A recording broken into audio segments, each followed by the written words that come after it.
Jason Corbett grew up in Limerick, Ireland, with his twin brother Wayne and his older sister Tracy. He was part of a big Irish family. The Corbett family was always laughing, making trouble, and loving each other. Jason, who was known for being outgoing and loud, was the loud twin. When he was 27, Jason married his first wife, Margaret Maggs Fitzpatrick. They were thrilled when they had their first child, Jack. 2 years later, they had their second child, Sarah, and finally had the prince and princess they had always dreamed of. Jason and Maggs were thrilled and felt their family was complete. They were excited for the future and treasured every moment with their young children. However, their happiness didn't last long because tragedy struck in 2006. Maggs, a longtime Asperger's sufferer, had a bad attack in the middle of the night. In a panic, Jason called 911 and an ambulance rushed her to the hospital. Tragically, Maggs died on the way to the hospital. After losing his wife, Jason, who was 30 years old at the time, was devastated. His 2 young children, Jack and Sarah, were only 2 and 12 weeks old. It was a very hard time for him because he had to raise them all by himself. Despite his grief, Jason knew he had to pick up the pieces and keep going for the sake of his children. A year after Maggs's death, Jason needed help with his children, Jack and Sarah. He chose to get help from an objective third party and put an ad on the internet. He was interested in Molly Martins, a young nanny from Knoxville, Tennessee. She had grown up babysitting and had a strong desire to work with children. Molly had briefly studied at university, but felt a strong desire for a new chapter in her life. She was looking for an adventure and thought that working as an au pair in Ireland would provide just that. In March 2008, Molly arrived in Lim, ready to start her new adventure. From the moment she met Jack and Sarah, she connected with them easily. Her love for children was clear, and Jason couldn't help but notice how at ease his children seemed to be around her. As time went on, their relationship grew from professional to personal. As their love for each other grew, people close to Jason couldn't help but notice how happy the pair looked. The sadness that had been in Jason had been replaced by joy.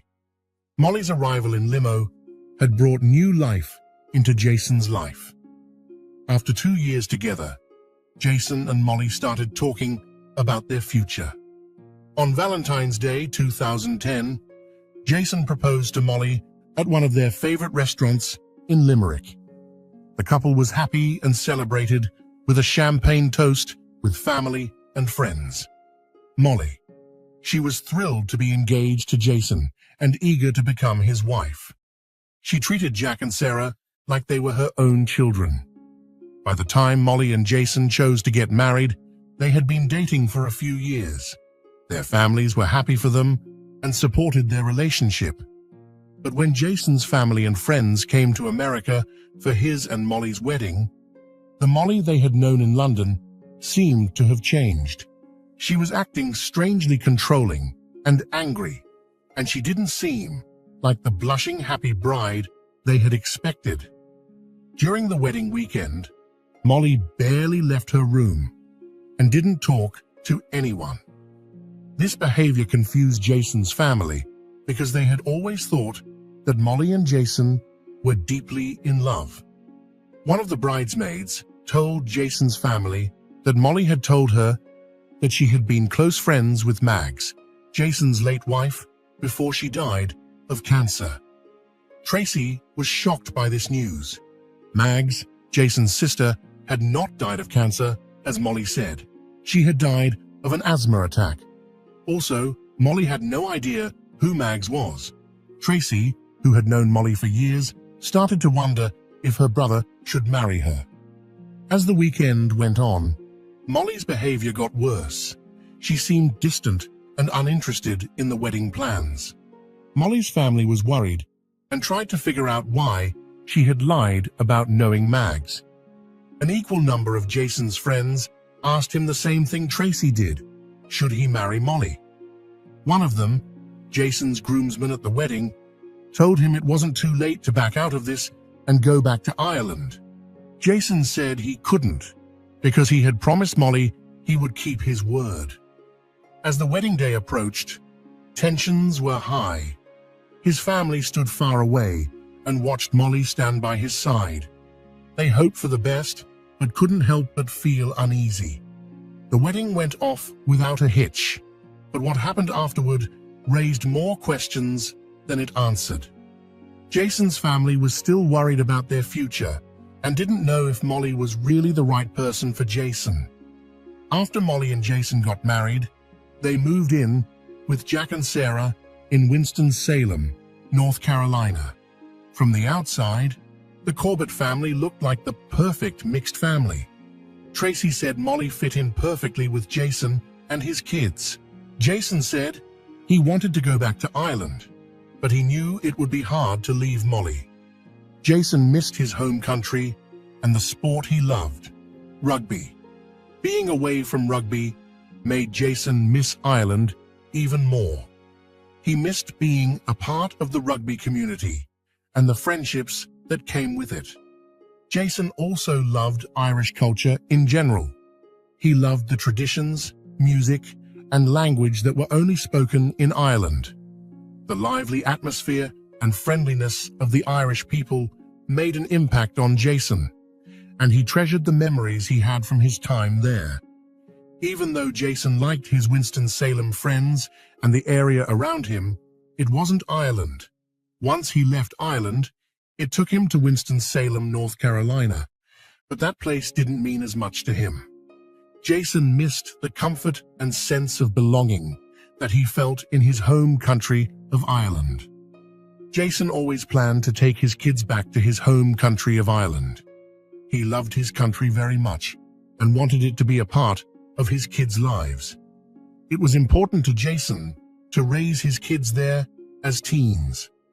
Jack and Sarah had only ever known Molly as a mother, and Jason thought that Molly loved his kids. But he made it clear that he did not want Molly to adopt Jack and Sarah. Jason was worried about Molly's crazy behavior and the lies she told about his first wife. In 2015, the trouble between Molly and Jason hit its highest point on August 2nd, 2015, around 2 a.m. Molly's father, Tom Martins, who has worked for the FBI for 30 years, called 111 and said that his daughter Molly and her husband Jason were struggling physically.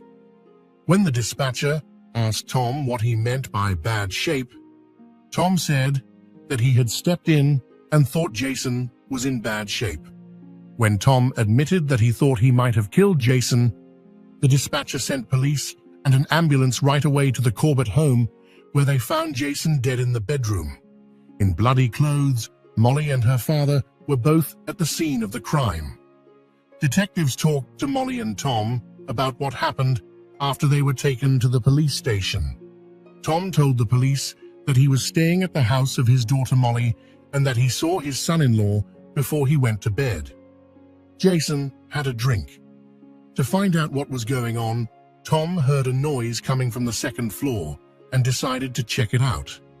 He got a metal Little League baseball bat that he had bought as a gift for his grandson Jack and went upstairs to see what was happening. When he got to Molly and Jason's bedroom, he saw Jason tightly holding Molly's throat. Tom told the police officer that he had told Jason to let her go, but Jason hadn't. He said Jason had told him, "I'm going to kill her right now." When Tom's maternal instincts kicked in, he decided to step in. He grabbed the baseball bat and hit Jason with it. Tom said that Jason was bigger than him and could grab the bat. He also said that Jason hit him so hard on the ground that his glasses flew off. Detectives asked Tom why he had a paving stone in his bedroom, and he said that she and her children were planning to paint the bricks and plant flowers around the mailbox at the police station. During the interview, Tom said that Jason was crazy and acted jovial with them, answering questions as if being questioned for killing his son-in-law was nothing. Meanwhile, detectives also questioned Molly. Her story was similar to Tom's. She picked up a paving stone from her nightstand and hit Jason while he was attacking her father. When asked why there was a paving stone in Molly's room, she said that she and her children were planning to paint the bricks and plant flowers around the mailbox at the police station. Tom and Molly's bodies were shot and then set free. Tracy was shocked when she heard that her brother had died. She was even more shocked when she learned that he had been killed by his wife Molly and father-in-law Tom in what they said was an act of self-defense. Tracy knew this couldn't be true because her brother Jason would never hurt anyone. He was a kind and gentle person. Dedicated to find the truth, Tracy tried to get in touch with Molly, her brother's wife, to talk to her niece and nephew. But Molly ignored her calls and messages, making Tracy feel even more desperate. She was afraid for the safety of her niece and nephew, Jack and Sarah, and thought that Molly had killed Jason on purpose, since Jason had named Tracy as the legal guardian of Jack and Sarah in the event of his death. Tracy made the hard decision to fly from Ireland to North Carolina and file a petition to get custody of her niece and nephew, even though she knew that Molly had also filed for custody in the days after Jason's death. Molly said that Jason abused her in their relationship, and a friend she talked to 48 hours later said that she had seen Jason control Molly by calling her names and acting abusively. Molly also told the friend that Jason had forced her to have sexual relations against her will, but Molly never told the police or Tracy about the abuse. Jason's sister didn't believe any of it. As the case went on, Tracy's worries grew. She was sure that Jason's death wasn't an accident and that Molly was a danger to Jack and Sarah. Tracy was determined to protect her brother's kids and fight for their right to a safe and caring future that she felt was theirs. 4 days after Jason died, Jack and Sarah were questioned by a social worker about what they said happened the night Jason died. In their statements, both Jack and Sarah agreed with Molly's claim that Jason was violent. Jack even said that he had seen several instances of domestic violence with his own eyes. The children were placed with Molly after Jason died because the court gave her emergency custody. When Jason's sister heard that Jack and Molly said Jason was abusive, she thought that Molly or someone in Molly's family had told Jack and Sarah what to say to the social workers about Jason and Molly's marriage. The court decided that Jack and Sarah should be taken away from Molly's care and sent to Tracy.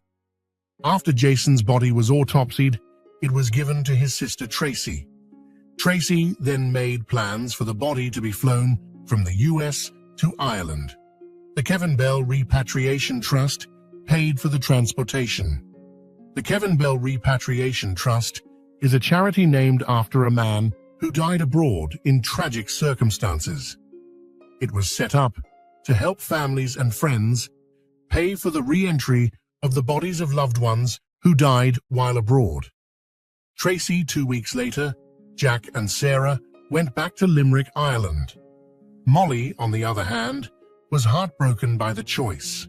Not able to work properly, Molly would desperately try to get in touch with Jack and Sarah in a variety of ways. She would often send messages on Facebook to people she knew in Limerick, pleading with them to pass on messages to the kids. According to Tracy, in the months after moving back to Limerick, Molly would call Jack and Sarah over and over again, trying to get in touch with them. Tracy didn't think she was being mean when she kept Molly away from the kids. She said Molly gave up the right to see Jack and Sarah when she killed their dad. An autopsy showed that Jason had over a dozen hits to the head, which led police to start looking into his murder. Although the detective thought at first that Jason's death seemed to be in self-defense, the case took an unexpected turn 5 months after he died, when Molly and Tom Martins were arrested and charged with second-degree murder. Jason's friends and family were relieved by the arrest because they thought that Molly had killed Jason when she found out that he was planning to leave her and take Jack and Sarah back to Limerick. Family and friends of Jason thought that Molly had been planning to take his children away from him for a long time. During the investigation, detectives found recordings of fights between Jason and Molly, which they thought were an attempt to change the custody proceedings. Molly was thought to have planned to use the recordings against Jason. Jack and Sarah got along well with their Aunt Tracy in Limerick, and they started seeing a psychiatrist. 9 months after Jack and Sarah got to Ireland, Jack said something shocking. He changed his mind about what he had told the social worker in the days after his father died. This time, Jack said Molly made up the stories that Jason was violent. Jack said Molly told him that he and Sarah would never see Molly again if he didn't lie to the social workers. When Molly and Tom were put on trial, the prosecution used evidence from the scene of the crime to show that neither Molly nor Tom had been hurt on the night of Jason's death. They said that the lack of injuries on their bodies showed they had not been in a physical fight with someone of Jason's size. The prosecution said that if there had been a fight, there would have been bruises and cuts on their bodies to show it. A blood spatter expert appeared for the prosecution and supported their idea that Molly and Tom attacked Jason while he was defenseless.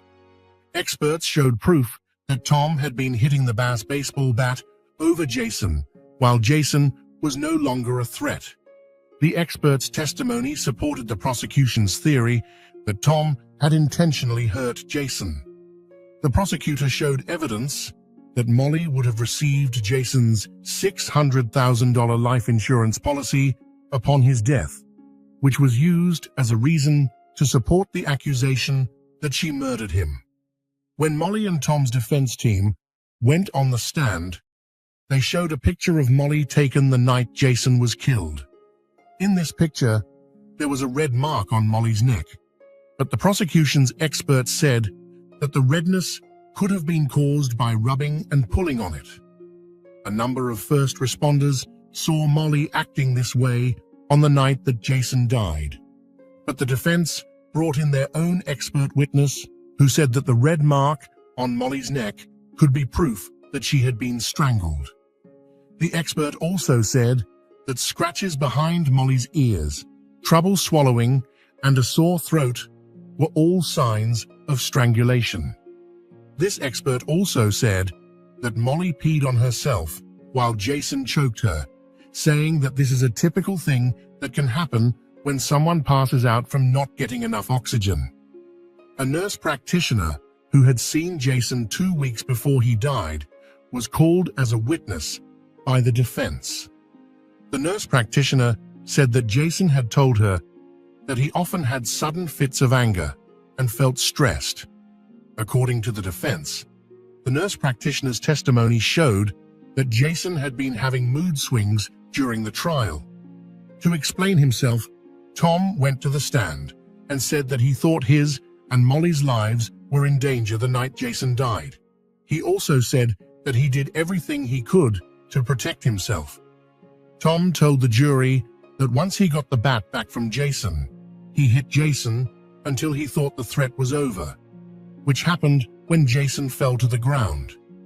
The prosecutor wanted to make a big point during his closing arguments, so he decided to show the jury the bat and paving stone that Molly and Tom had used to hit Jason in the head, killing him. This was done to bring the case to life for the jury by letting them see the actual tools that were used to commit the crime. After 9 days of testimony, the jury finally got to deliberate. It only took 3 hours to come to a decision. Molly and Tom Martins were found guilty of Jason Corbett's murder and given sentences ranging from 2 to 25 years to life in prison, depending on how bad their crime was. When Molly was sentenced, she turned to her mother and said, "I'm so sorry." Her voice was filled with regret and remorse as she continued, "I should have just let him kill me." Molly and Tom Martins appealed their conviction in 2020. An appeals court overturned their convictions and ordered a retrial, saying that some evidence that wasn't shown in their first trial should have been shown to the jury. The North Carolina Supreme Court upheld their decision to appeal in 2021. After the appeal, Molly and Tom were given bail until their retrial. During the pre-trial meetings, Molly and Tom's lawyers made serious accusations against Mags. Jason's first wife said that Mags didn't die of an asthma attack, like was thought before, but that she might have been strangled. However, there was no evidence to support this claim, and there has never been evidence that Mags died of anything other than an asthma attack. There has also never been any evidence of foul play, and Jason has never been investigated. Molly and Tom finally agreed to a plea deal that dropped the murder charges in exchange for charges of voluntary manslaughter. The judge gave them a minimum of 51 months in prison, with time served counted toward their sentence. Molly and Tom were freed in June 2024, which made Jason's family sad. Hearing that Molly and Tom were going to be freed brought back all the anger and pain they felt after Jason died. His family and friends thought the justice system had let them down. They wondered why Molly and Tom were freed after committing such a horrible crime. At their sentence hearing, Jack and Sarah Corbett called their stepmother Molly a monster. They painted a picture of a woman who had ignored and abused them, and also tricked them into lying about their father. Sarah was especially angry at Molly for taking away her childhood and her bond with her father. She said Molly took advantage of their weakness and used them as pawns in her twisted game, which was different from what Sarah said. Molly said she felt bad about what she did, and that she regrets the events that led to Jason's death every day. As much as Molly felt bad about hurting Jack and Sarah, she hoped she could go back in time and make things right. However, her stepchildren didn't think her regret made things better. After that, Jack and Sarah stayed angry at her and said she had betrayed their family. According to Sarah, she could never get back the father she lost, and Molly's sadness would never fill the hole he left behind. Thanks for joining me on this deep dive into the world of real-life crime. If you found this video intriguing, don't forget to give it a thumbs up and subscribe for more chilling stories and insights. Have you ever encountered a crime story that left you speechless? Share your thoughts in the comments below. I'd love to hear from you. Remember, crime doesn't just happen on screen. It's all around us. Stay aware, stay safe, and keep questioning the world. Until next time, take care and keep your curiosity alive.